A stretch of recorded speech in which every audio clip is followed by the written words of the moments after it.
Buenas tardes, doctor. Buenas tardes, compañeros. El día de hoy voy a hablarles sobre la monarquía romana. Mi nombre es Óscar Renato Abanto Gamarra. Soy estudiante de la carrera de Derecho. Actualmente curso la asignatura Fuentes Románicas del aula EET02 con el profesor Jorge Abel Cabrejos Mejía. Para que entiendan un poco el origen de Roma, voy a hablarles sobre la Neida, que es obra de Virgilio. Comenzando así, en el mar Mediterráneo, Eneas y sus compañeros troyanos huyen de su ciudad natal, de Troya, que ha sido destruida por los griegos. Navegan hacia Italia, donde Eneas está destinado a fundar Roma. A medida que se acercan a su destino, una tormenta feroz los desvía del rumbo y los lleva a Cartago. Dido, fundador y reina de Cartago, les da la bienvenida y Eneas relata a Dido la larga y dolorosa historia de los viajes de su grupo hasta el momento. Eneas habla del saqueo de Troya que puso fin a la guerra después de 10 años de asedio griego.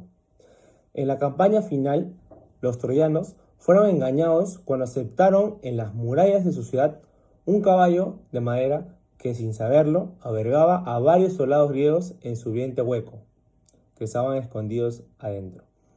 Él cuenta cómo escapó de la ciudad en llamas con su padre, Anchises, su hijo, Ascanius y los dioses del hogar que representan su ciudad caída. Ese es un poco el comienzo de la obra. Ahora les hablaré de qué fue la monarquía romana. La monarquía romana fue la primera de las 3 etapas en la que se dividió el desarrollo del gobierno de la antigua Roma. Durante el periodo monárquico entre el 753 a.C. y el 509 a.C., gobernaron 7 reyes. Los 7 monarcas de Roma se destacaron por emplear una gran fuerza militar que les permitió ocupar más territorios y ampliar su imperio. La monarquía decayó y fue suplantada por la segunda etapa, la República de Roma, que tuvo lugar entre el 264 y el 146 a.C. Fue considerado el periodo más significativo porque logró afianzar a Roma como potencia dominante.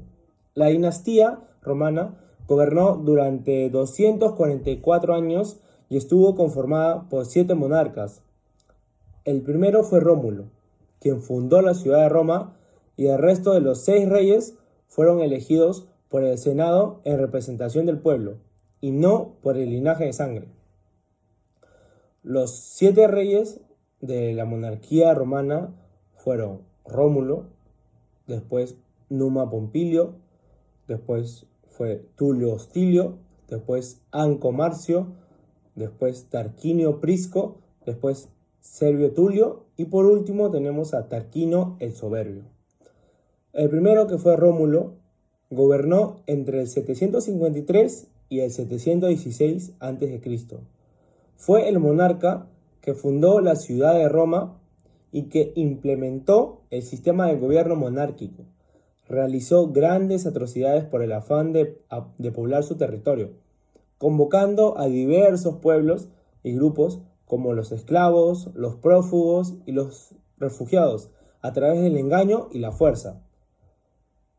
Por otro lado tenemos a Numa Pompilio, quien gobernó entre el 716 y el 674 a.C. Fue un monarca que se interesó por las instituciones legales, religiosas y que logró instruir a la población para rendir culto a sus dioses. Realizó ajustes en el calendario planteado por Rómulo, como agregar los meses de enero y de febrero. Además, construyó el templo de Jano.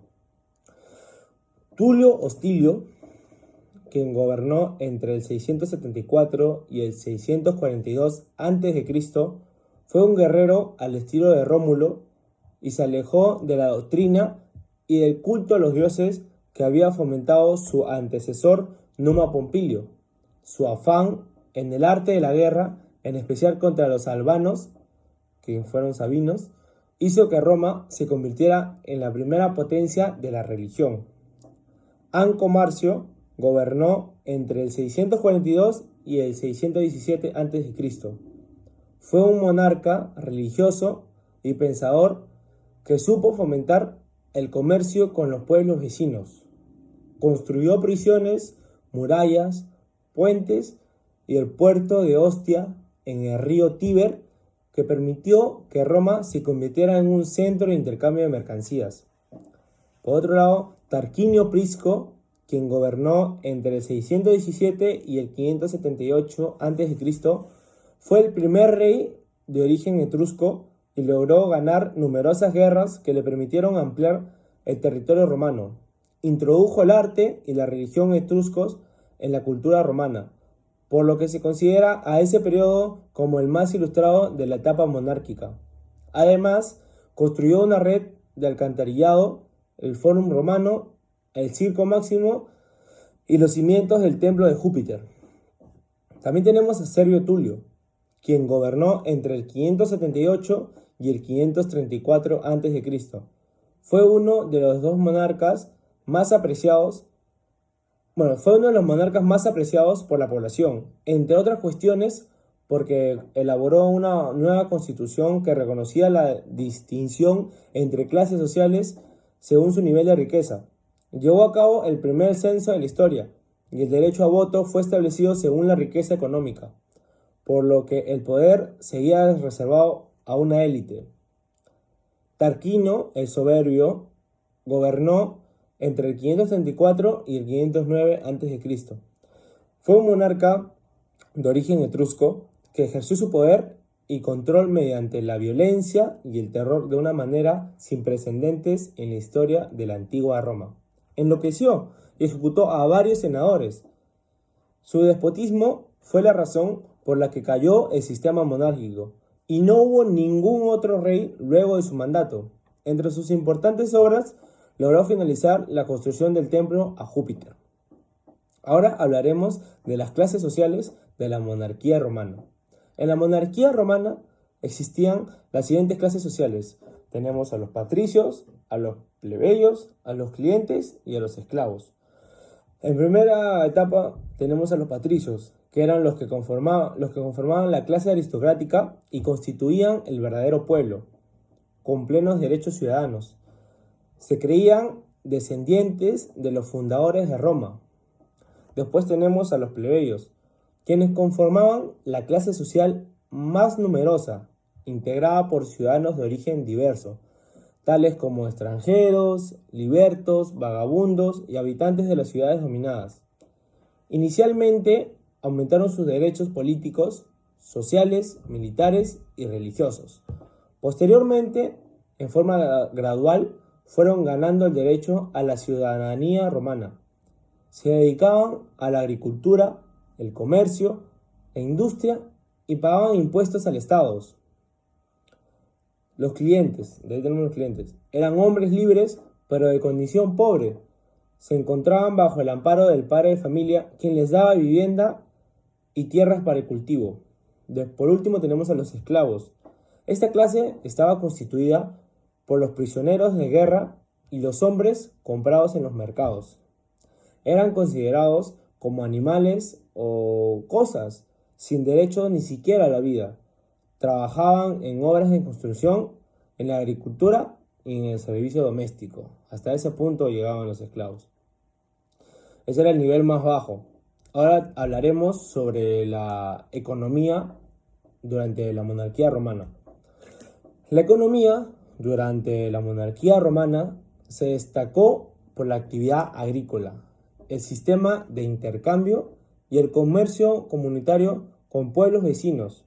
Comercializaban mercancías de lo más variadas como cereales, metales, armas e incluso esclavos para trabajar en la agricultura, incluso esclavos también, seres humanos lo hacían trabajar para la agricultura y eso era lo que valía.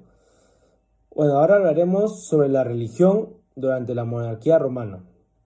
La religión durante la monarquía romana era politeísta y conformaba una parte importante en la vida cotidiana de la población.